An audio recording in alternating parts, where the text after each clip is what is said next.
Good morning, class. I am your teacher, Carolina, and I will be guiding you on this virtual class on chapter 4, 5, and 6 of the Comparative Government book. So let's get started. Today I'm going to teach 3 chapters that all connect to one central question in AP Comparative Government. Why do governments gain, keep, or lose power? To answer that question, we will first have to understand what is democracy, what is authoritarianism, and finally, how political culture shapes both of these systems.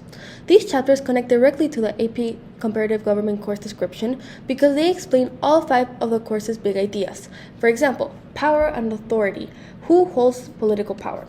Legitimacy and stability. Ask why citizens accept governments. Democratization explains how countries become more or less democratic. Internal and external forces explain how culture, identity, and globalization shape politics. Finally, methods of political analysis teaches us how political scientists compare governments using data instead of your own opinion. Let's dive right in. What is democracy? The first chapter begins with democracy. When most people hear the word democracy, they simply think, oh, it's government by the people. Yes, it is. However, the textbook immediately explains that democracy is a little more complicated than that. One quote that stood out to me said this, quote, "The core principle of democracy is self-rule." The word democracy comes from the Greek word demos, meaning people, and kratos, meaning power of rule. But the chapter reminds us that democracy is not an all or nothing. Another important quote says, "There is no absolutes when it comes to understanding democracy." This really stood out to me because instead of classifying countries how we usually would, like this is strictly democratic or authoritarian, rather it kind of shows us how democracy is in a spectrum. And political scientists compare democracies using organizations like the Freedom House and the Democracy Index to see where different countries place on this index. Now I'm going to give an example that really brought this all into perspective, which was Norway is the model democracy. So the textbook uses Norway as the strongest example of modern democracy since it ranked first on the Democracy Index with a score of 9.81 out of 10. And they live in the world's best democracy, Norway.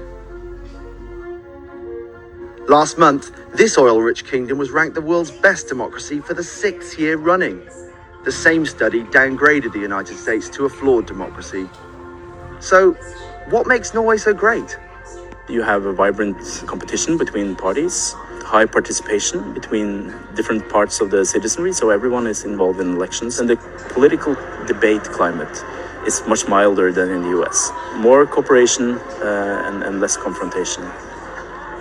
We have a great democracy. People are engaged in politics everywhere in the society. I think US politics is too much influenced by money. And I think US needs to build the election system again. Why did it score this high is because it had very free and fair elections and very low corruption, an independent judiciary, protected civil liberties, a free press, and also a high political participation, I believe. So that chapter also connects democracy with quality of life. So it's basically saying that Norway consistently ranks near the top of the Human Development Index and also the World Happiness Report, suggesting that a strong democratic institution often supports social stability. And I saw this really big connection between this example of Norway with big idea 2, legitimacy and stability, since when citizens trust their institutions, governments are generally more stable. This kind of brings us into what I wanted to talk to you guys as well, which is democracy and a spectrum. So, Democracy Index separates countries into 2 major democratic categories. First are full democracies. These countries have strong institutions, independent courts, political freedoms, and active participation.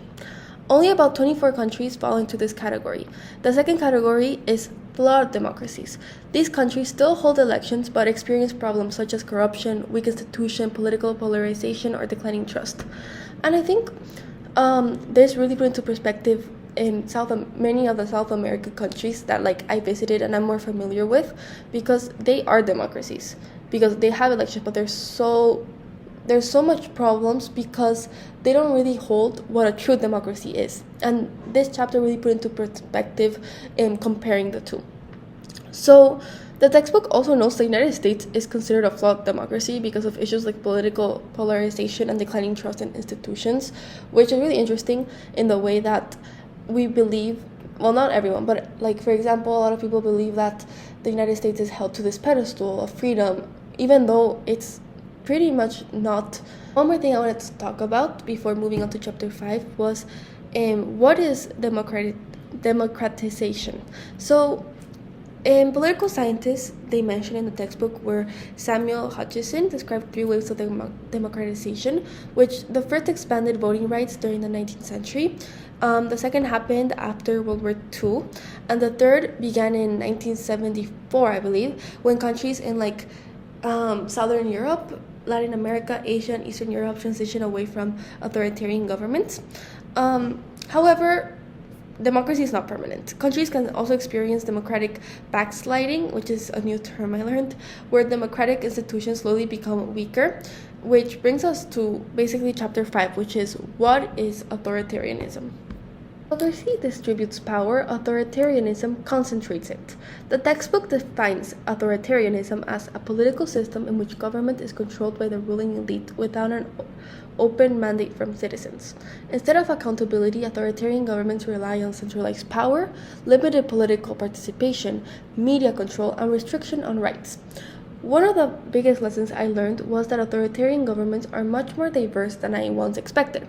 Not every authoritarian government looks the same. For example, let's talk about Turkey. The chapter begins talking about Turkey. Turkey was once viewed as a country that was moving towards democracy.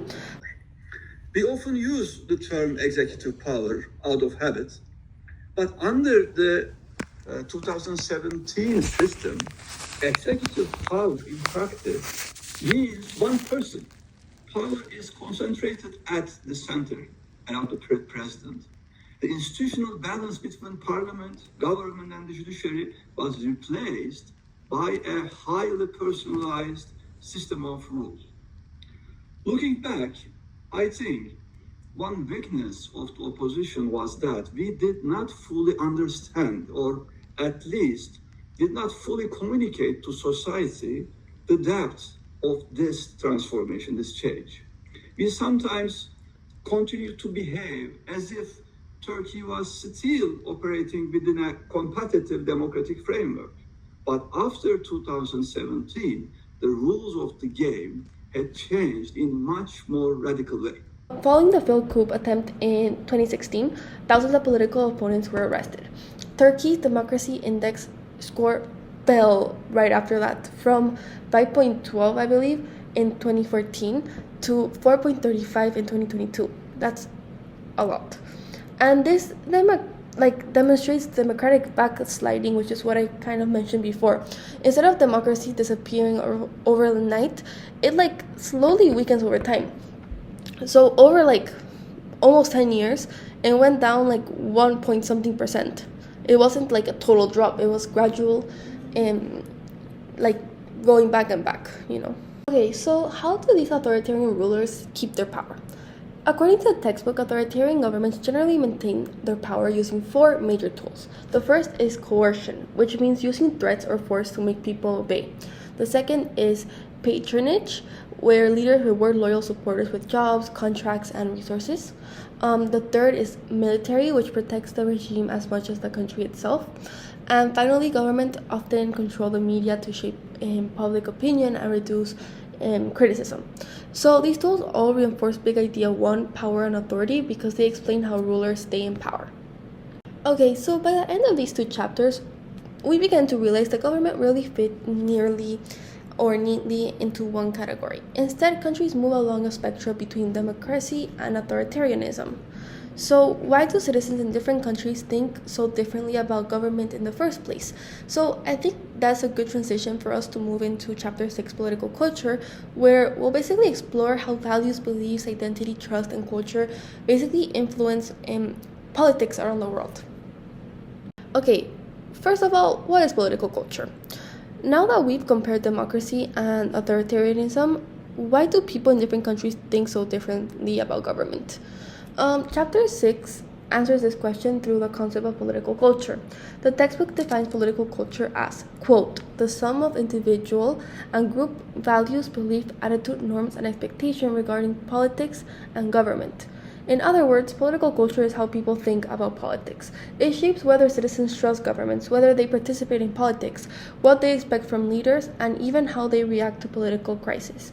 This directly connects to the big idea for internal and external forces, because political culture is one of the strongest internal forces influencing political systems today.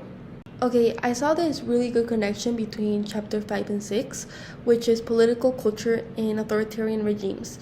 So basically, the chapter examines how political culture and authoritarian systems work. So authoritarian leaders often argue that stability, security, and national unity are more important than political freedom. The chapter uses Syria as an example. For example, Bashar al-Assad portrays himself as protecting the state, while opposing it's treated as a threat to national security. The chapter also discusses Russia, where surveys found many citizens expressing nostalgia for the Soviet Union and supporting strong leadership over political competition. And this demonstrates that political culture exists in authoritarian regimes as well, although it often emphasizes authority rather than participation. Okay, let's wrap everything up and connect everything. So chapter 4 taught us what democracy looks like. Chapter 5 explained how authoritarian governments gain and maintain power. And chapter 6 explains why citizens think differently about these systems.